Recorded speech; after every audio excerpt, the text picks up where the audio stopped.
السلام علیکم ورحمۃ اللہ وبرکاتہ۔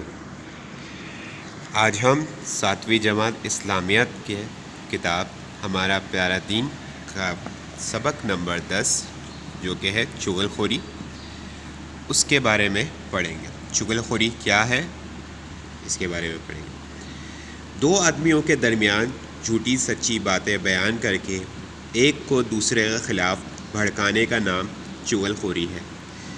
عربی زبان میں چغل خوری کو وشایا کہتے ہیں، جس کے معنی نقش و نگار کے ہیں۔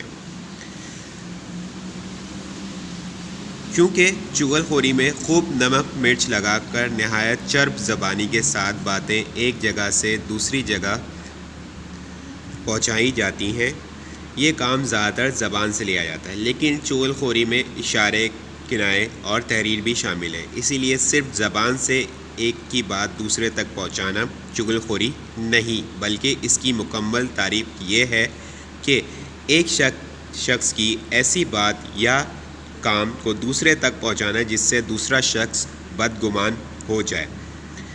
یعنی چغل خوری ہے کہ ایک شخص کی بات کو دوسرے شخص تک اس طرح پہنچانا ہے کہ دوسرا شخص پہلے والے شخص سے بدگمان ہو جائے، یعنی کہ اس سے بالکل ہی کنارہ کر لے، اس سے کوئی بات چیت نہ کرے، اس کے لیے دل میں کوئی برائی آئے، یہ چغل خوری ہے۔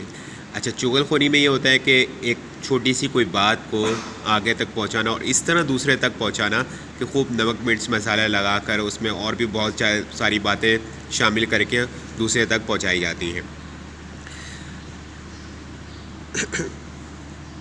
چغل خوری ایک فتنہ برداری ہے جس کے نتائج خطرناک صورت میں ظاہر ہوتے ہیں، اکثر نوبت قتل و غارت گری تک پہنچ جاتی ہے۔ چغل خوری بہت سے گناہوں کا مجموعہ ہے کیونکہ اس میں غیبت، جھوٹ اور بہتان بھی شامل ہوتا ہے۔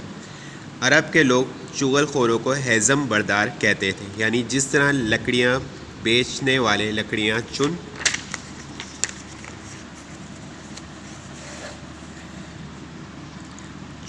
کر لاتے ہیں اور گھوم پھر کر بازاروں میں فروخت کرتے ہیں، اسی طرح چغل خور باتوں کو ڈھونڈ کر لاتا ہے اور فتنہ اور فساد کی آنکھ بھڑکاتا ہے۔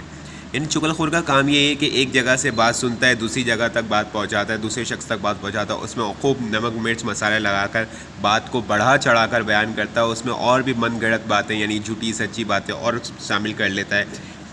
وہ چغل خور کی حرکت میں یہ ہوتی ہے، مطلب یہ کام ہوتا ہے۔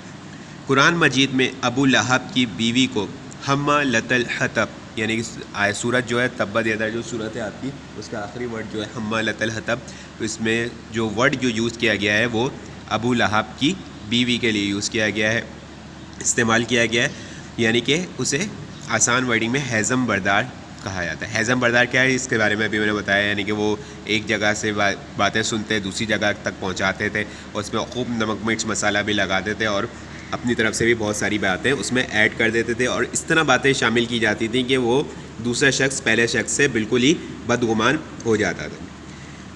اسی لیے ہیزم بردار کا خطاب اسی لیے دیا گیا ہے کہ وہ لوگوں کی چغلیاں کھاتی پھرتی تھی۔ بعض دوسرے لوگوں کی باتیں چھپ کر سنتے ہیں اور لوگوں کو بتاتے پھرتے ہیں، اس قسم کے لوگوں کو لغت میں قطات کہتے ہیں۔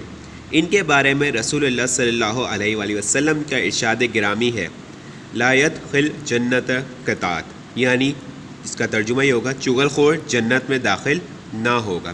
یعنی چغل خور جو بھی ہے، کسی کی بھی چغلی کھاتے ہو آپ، کسی کے بارے میں بھی چغلی کرتے ہو، وہ کسی بھی طرح کا چغل خور کسی بھی حال میں جنت میں داخل نہیں ہوگا۔ ایک مرتبہ آپ صلی اللہ علیہ وسلم نے صحابہ سے فرمایا، میں تمہیں بتاؤں کہ سب سے برے لوگ کون ہیں؟ پھر فرمایا، جو چغلیاں کھاتے پھرتے ہیں اور دوستوں کے آپس کے تعلقات خراب کرتے ہیں۔ مسند احمد کی یہ حدیث ہے۔ یعنی کہ حضور صلی اللہ علیہ وسلم نے ان لوگوں کو، چغل خور لوگوں کو سب سے زیادہ برے لوگ قرار دیا ہے، یعنی کہ جو ایک دوسرے کی چغلیاں، لوگوں کی چغلیاں کھاتے ہیں اور دوستوں کے آپس کے تعلقات کو خراب کرتے ہیں۔ جھوٹی خبریں پھیلانے والوں کو اللہ تعالیٰ نے فاسق کا خطاب دیا ہے۔ جو جھوٹی خبریں پہنچاتے ہیں، یعنی کہ اس خبر کا کوئی تعلق نہیں ہوتا، اپنی طرف سے ایک خبر بنا لی جاتی ہے اور اس خبر کو آگے بڑھا چڑھا کر بیان کیا جاتا ہے، حقیقت سے اس کا کوئی تعلق نہیں ہوتا۔ اس خبر کا نتیجہ یہ ہوتا ہے کہ معاشرے میں شر انگیزی، فتنہ و فساد پیدا ہوتا ہے۔ سورہ حجرات کی آیت نمبر 6 میں اللہ تعالیٰ کا فرمان ہے، اے ایمان والو، اگر کوئی فاسق تمہارے پاس کوئی خبر لے کر آئے تو تحقیق کر لو، کہیں کسی قوم پر نادانی سے نہ جا پڑو، پھر اپنے کیے پر پچھتاؤ۔ یہ سورہ حجرات کی آیت نمبر 6 کا ترجمہ میں نے آپ کے لیے پڑھا ہے۔ مطلب یہ ہے کہ کوئی فاسق یعنی کہ جو جھوٹی خبریں پھیلاتا ہے، اس کی بات پر کسی بھی طور پہ یقین نہ کرو، بلکہ اس کی پہلے تحقیق کرو کہ وہ بات سچ بھی ہے یا نہیں، اس میں سچائی بھی شامل ہے یا وہ پوری بات سچائی پہ مبنی ہے یا نہیں ہے۔ اس کی بات پر یقین کرنے یعنی فاسق کی بات پر یقین کے ساتھ کسی کام میں نہ پڑو، تاکہ بعد میں تمہیں اپنے کیے پہ پچھتانا نہ پڑے۔ فاسق کا لفظ فسق سے نکلا ہے۔ فسق کا مطلب ہے خارج ہونا، یعنی فاسق ایمان سے خارج ہو جاتا ہے۔ فاسق ایسے شخص کو کہا جاتا ہے جسے ہدایت نصیب نہ ہو، جس کا خاتمہ ایمان پر نہ ہو۔ اسی لیے قرآن نے ایسے لوگوں کے اوصاف میں جن کی بات نہیں ماننی چاہیے یہ الفاظ کہے ہیں، جو چغلی کھاتا پھرتا ہے۔ سورہ قلم کی آیت نمبر 11 ہے، یعنی کہ ایسے لوگوں کی بات پہ کسی بھی طور پہ یقین نہیں کرنا چاہیے، ایسی لوگوں کی بات نہیں ماننی چاہیے جو فاسق ہوتے ہیں، یعنی کہ جو جھوٹی خبریں پھیلاتے ہیں۔